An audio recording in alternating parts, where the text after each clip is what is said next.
काय सांगितलं होतं मी अजून पॉझिटिव्हच्या मार्केटला, जरा काळजी करू नका, थांबा थांबा, होल्ड करा, होल्ड करा, होल्ड करा. झालं. नमस्कार, मी बेदरी सराफ आणि सुवर्णकार आपला हक्काचा सोनार आपल्यासाठी नवीन व्हिडिओ घेऊन आलेलो आहे. तर आज दिनांक आहे 10 मार्च 2026, सकाळचे 12:30 वाजलेले आहेत. तुम्ही पाहिलं असेल काही दिवसापूर्वी थोडंफार डाऊन आलं होतं मार्केट, त्यावेळेस मी परत व्हिडिओ बनवला होता की काळजी करू नका, मार्केट अप सेंटिमेंटलाच आहे, पॉझिटिव्हचे टेन्शन घेऊ नका, मार्केट अपच जाणार आहे.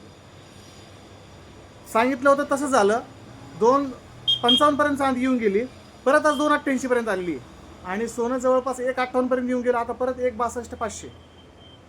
सांगितलं होतं मार्केट आपच आहे, थोडंफार त्रास देईल, मार्च एंडपर्यंत त्रास देईल. मार्च एंडला सगळ्या क्लोजिंग असतात, मार्च एंडपर्यंत त्रास देईल थोडं मार्केट, थोडंफार तिथंच फिरेल, थोडं डाऊन येईल, वर जाईल. मार्च एंडच्या नंतर रॉकेट होणार आहे मार्केट, मार्च एंडच्या नंतर रॉकेट होणार.